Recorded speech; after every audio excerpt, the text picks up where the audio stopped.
Hello મિત્રો, આજે આપણે 11 જીવ વિજ્ઞાન પ્રકરણ નંબર 3 વનસ્પતિ વર્ગીકરણ, એમાં લીલનું આપણે બીજું જૂથ જોઈશું. આગળના વિડીયોમાં આપણે લીલના સામાન્ય લક્ષણો અને લીલના 3 જૂથ વિશે આપણે જોઈ ગયેલા. એ પૈકી આપણે જોઈ ગયા જે પહેલું જૂથ છે એ લીલી લીલ તરીકે આપણે એને ઓળખી ગયા, અને એ જૂથના લક્ષણો આપણે આગલા વિડીયોમાં જોઈ ગયા છે. હવે આપણે બદામી લીલ એટલે કે ફિયોફાઇસી એના લક્ષણો આજે આપણે જોઈશું. લીલનો બીજો જૂથ છે, અને આ ફિયોફાઇસીના સભ્યો એને સામાન્ય રીતે બદામી લીલ, બ્રાઉન આલ્ગી તરીકે ઓળખવામાં આવે છે. નિવાસ સ્થાન આપણે લઈએ તો લીલમાં આપણે જોઈ ગયા છે કે સામાન્ય રીતે પાણીમાં કે ભેજવાળા સ્થાને વસવાટ કરે છે, પછી દરિયાઈ હોય કે ખારું પાણી કે મીઠું પાણી હોય. તો અહીંયા આ જે બદામી લીલ છે એ મોટે ભાગે દરિયાઈ નિવાસ સ્થાનોમાં જોવા મળે છે. કદ અને આકાર બાબતમાં જોઈએ આપણે તો જે બદામી લીલ છે એ તેના કદ, આકાર અને સ્વરૂપમાં ખૂબ જ વિવિધતા ધરાવે છે. તેમના કદ વિસ્તાર એ સાદા અને શાખિત હોય છે, અને એક્ટોકાર્પસ જે લીલ છે એનો દેહ તંતુમય હોય છે, અને કેટલીક લીલમાં તે અતિશય શાખિત પણ જોવા મળે છે. ખૂબ જ મોટી દરિયાઈ વનસ્પતિઓનું તે પ્રતિનિધિત્વ કરે છે, અને તે લગભગ 100 મીટર જેટલી સપાટીની પરાકાષ્ઠાએ પહોંચે છે. એનું બંધારણ આપણે જોઈએ તો લીલના બંધારણમાં મોટે ભાગે રંજક દ્રવ્ય જોવા મળે છે. આગળ આપણે લીલી લીલમાં જોઈ ગયા છે ક્લોરોફિલ એ, ક્લોરોફિલ બી, જ્યારે અહીંયા બદામી લીલની અંદર ક્લોરોફિલ એ, ક્લોરોફિલ સી, કેરોટીનોઇડ્સ, ઝેન્થ્રોફિલ અને ફ્યુકોઝેન્થિન જેવા રંજક દ્રવ્યોની વધુ માત્રાને કારણે એ ચળકતા લીલાથી લઈને વિવિધ છાયાવાળી બદામી રંગની વિવિધતા ધરાવે છે. ક્લોરોફિલ એ અને ક્લોરોફિલ બી છે એ લીલા રંગનું છે, ઝેન્થ્રોફિલ પીળા રંગનું છે, અને કેરોટેનોઇડ્સ પીળાથી નારંગી રંગનું દ્રવ્ય છે. તો કઈ લીલના બંધારણમાં કયું રંજક દ્રવ્ય રહેલું છે, એક માર્ક માટે ખૂબ મહત્વનો પ્રશ્ન છે. એટલે નીટ માટે આ પ્રશ્ન ખાસ તૈયાર રાખવાનો છે આપણે, કયું રંજક દ્રવ્ય જોવા મળે છે. ખોરાક સંગ્રહ આપણે જોઈએ તો લીલ સામાન્ય રીતે હરિત દ્રવ્ય ધરાવે છે, પોષણની દ્રષ્ટિએ સ્વાવલંબી છે, અને ખોરાકનો સંગ્રહ કાર્બોદિત સ્વરૂપે, સ્ટાર્ચ સ્વરૂપે કરે છે.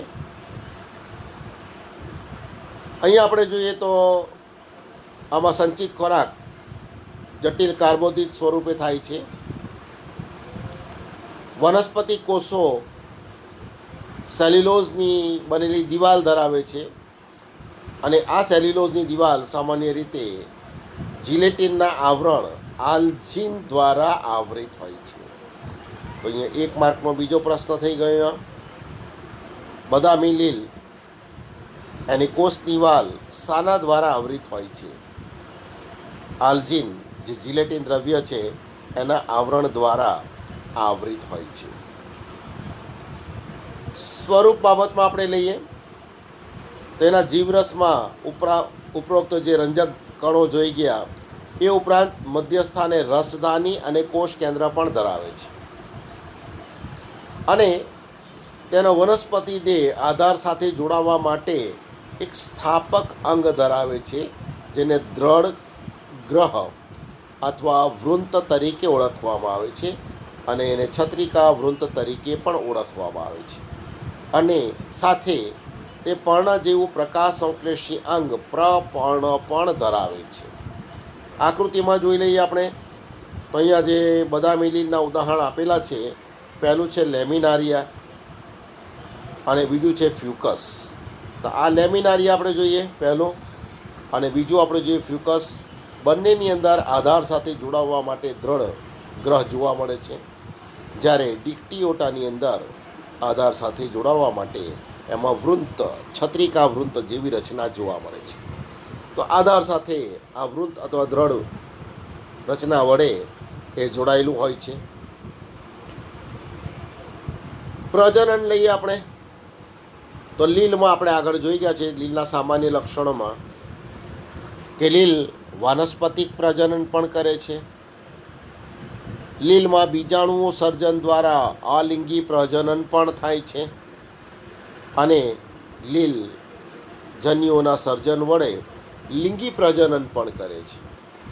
તો અહીંયા પણ જોઈએ બદામી લીલમાં વાનસ્પતિક પ્રજનન સામાન્ય રીતે અવખંડન દ્વારા થાય છે. અવખંડન એટલે જોઈએ લીલના દેહના ટુકડા થાય, દરેક ટુકડો વિકાસ પામીને પૂર્ણ દેહમાં ફેરવાઈ જાય છે.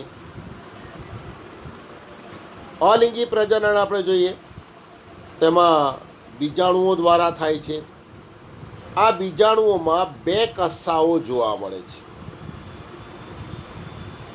અને આ બીજાણુઓ કસાની મદદથી હલનચલન કરી શકે છે, એટલે એને ચલ બીજાણુઓ તરીકે ઓળખવામાં આવે છે.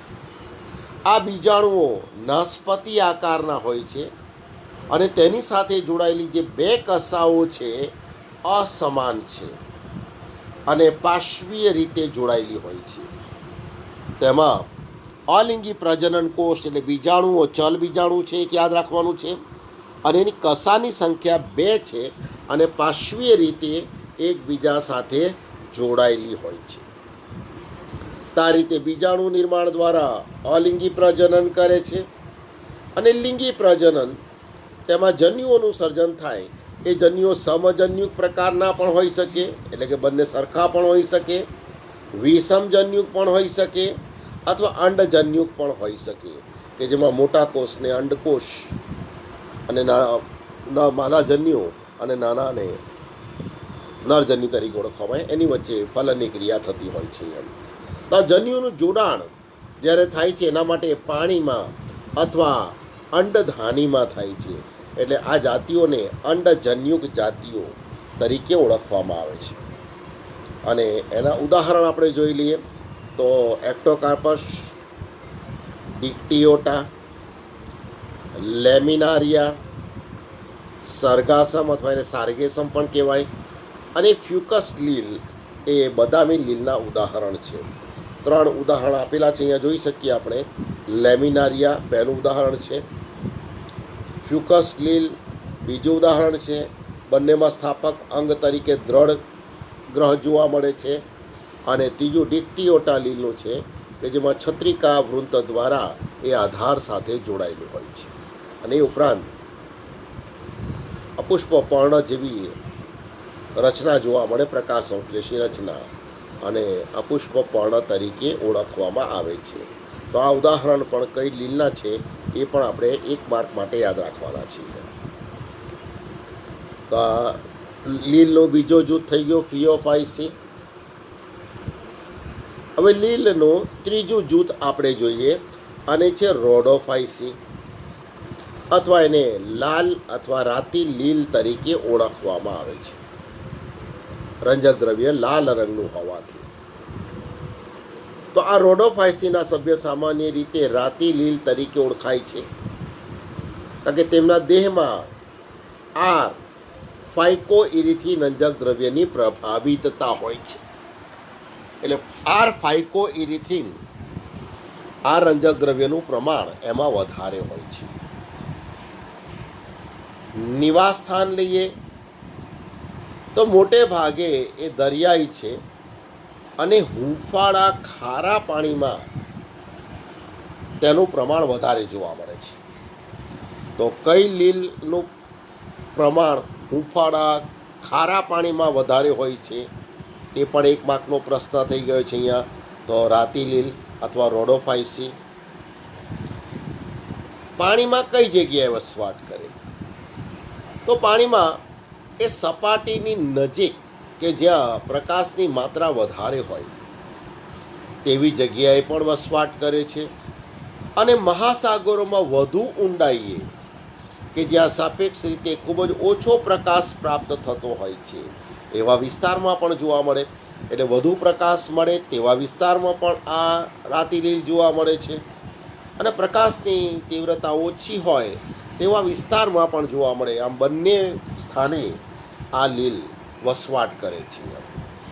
એનો દેહ રચના જોઈએ સુકાય, તેનું જે સુકાય છે બહુકોષી છે. તેમાંની કેટલીક જે જટિલ દૈહિક આયોજન ધરાવે છે, અને ખાસ આપણે યાદ રાખવાનું છે કે લીલમાં ખોરાકનો સંગ્રહ જટિલ કાર્બોદિત સ્વરૂપે થાય છે. તો આમાં ખોરાકનો સંગ્રહ ફ્લોરિડિયન સ્ટાર્ચ તરીકે થાય છે, અને એનું બંધારણ એમાઇલોપેક્ટિન અને ગ્લાયકોજનના બંધારણને મળતું આવતું હોય છે. તો એમાઇલોપેક્ટિન અને ગ્લાયકોજનનો બંધારણ અને સ્ટાર્ચના બંધારણમાં શું ફેર છે એ આપણે જૈવિક અણુઓમાં શીખી ગયા છીએ.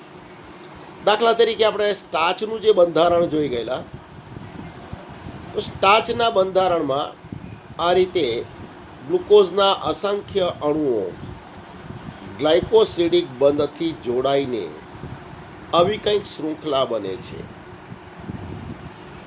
અને સરળ શૃંખલા અથવા શાખાવિહીન શૃંખલા તરીકે ઓળખવામાં આવે છે. તો સ્ટાર્ચના બંધારણમાં માત્ર આવી સરળ શૃંખલા હોય છે, જ્યારે ગ્લાયકોજન અને એમાઇલોપેક્ટિન એમાં શૃંખલા થોડીક જુદી હોય છે.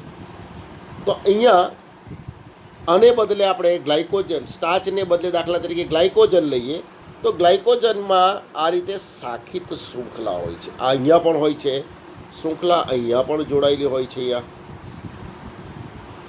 અહીંયા પણ જોડાયેલા હોઈ શકે અહીંયા. તો આ રીતે શાખિત શૃંખલા છે. હવે આવી શાખિત શૃંખલા, અશાખિત શૃંખલા જે એમાઇલોપેક્ટિનની છે, બરાબર છે. તો સ્ટાર્ચ એના બંધારણમાં એમાઇલોસ જેવી સરળ અથવા અશાખિત શૃંખલા છે, જ્યારે ફ્લોરિડિયન સ્ટાર્ચ એમાં એમાઇલોપેક્ટિન અને ગ્લાયકોજન એના જેવી શાખિત શૃંખલા એમાં જોવા મળે છે. તો અહીંયા એક માર્કનો ખૂબ મહત્ત્વનો પ્રશ્ન થઈ ગયો કે રાતિલીલમાં ખોરાકનો સંગ્રહ કયા સ્વરૂપમાં થાય છે? તો ફ્લોરિડિયન સ્ટાર્ચ સ્વરૂપમાં થાય છે. બીજો પ્રશ્ન, આમાંથી કોનું બંધારણ એમાઇલોપેક્ટિન અને ગ્લાયકોજનના બંધારણને મળતું આવતું હોય છે? તો અહીંયાથી બે રીતે પ્રશ્ન આવી શકે છે અહીંયા. ચલો હવે આગળ લઈએ આપણે પ્રજનન. તો દરેક લીલની જેમ એમાં પણ વાનસ્પતિક પ્રજનન પણ જોવા મળે છે, અલિંગી પ્રજનન પણ જોવા મળે છે, અને લિંગી પ્રજનન પણ થાય છે.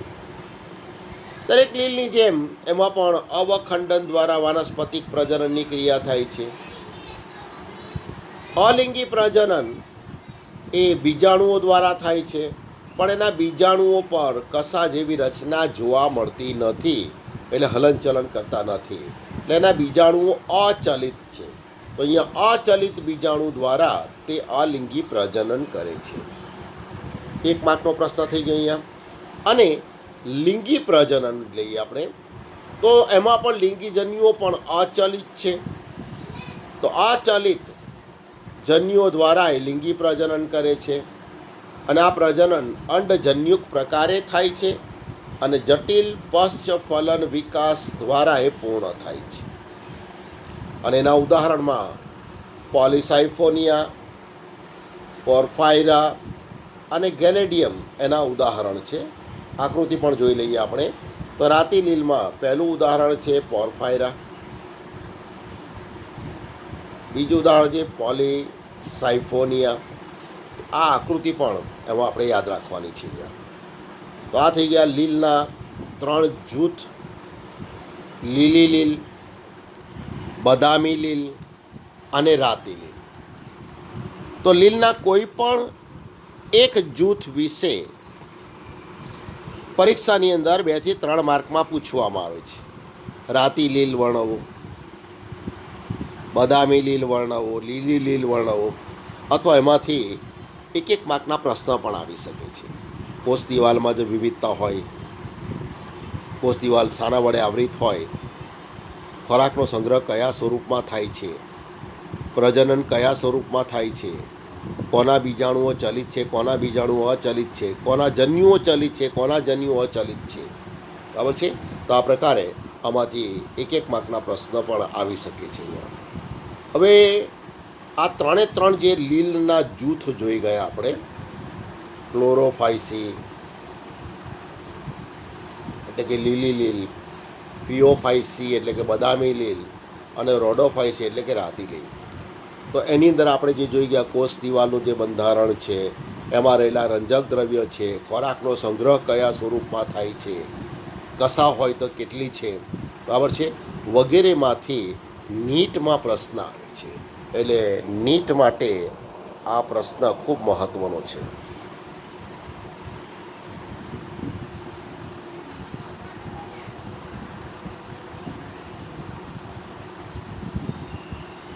નીટ માટે આ કોઠો ખૂબ મહત્ત્વનો છે, યાદ રાખજો. તો પહેલું આપણે લઈએ દાખલા તરીકે ત્રણ લીલમાં રંજક દ્રવ્યના બંધારણ વિશે પૂછાય.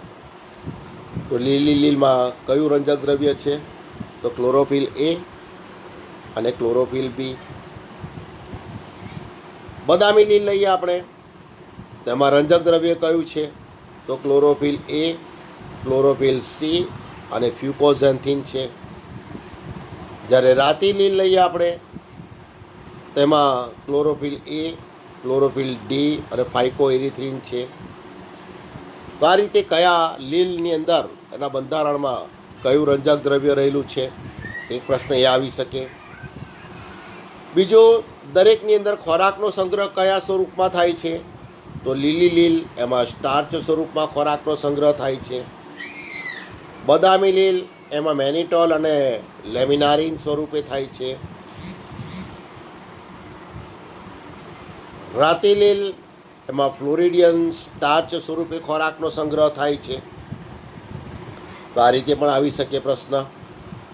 ત્રીજો, આપણે કોષ દિવાલના બંધારણ બાબતમાં લઈએ આપણે, તો લીલી લીલ કોષ દિવાલ સેલ્યુલોઝની બનેલી છે.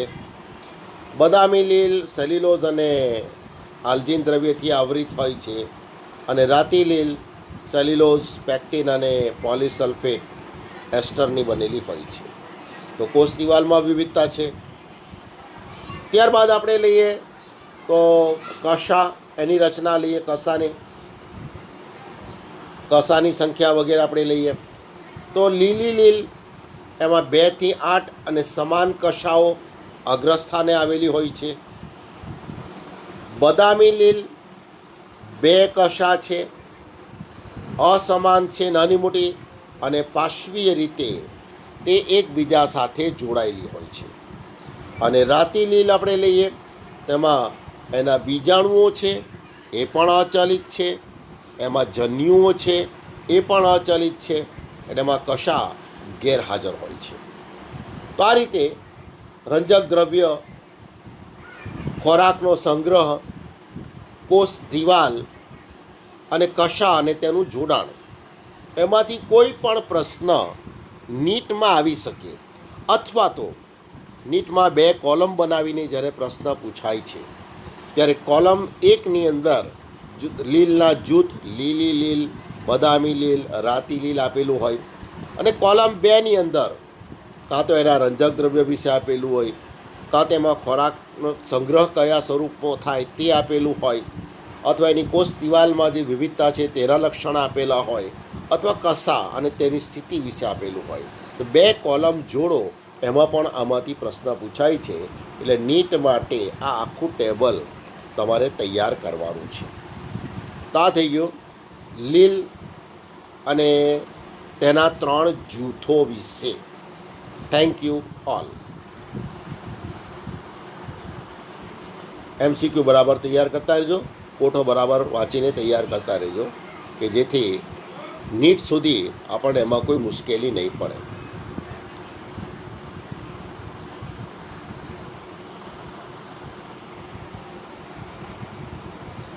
એમાં છેલ્લે વસવાટ સ્થાન પણ આપેલું છે.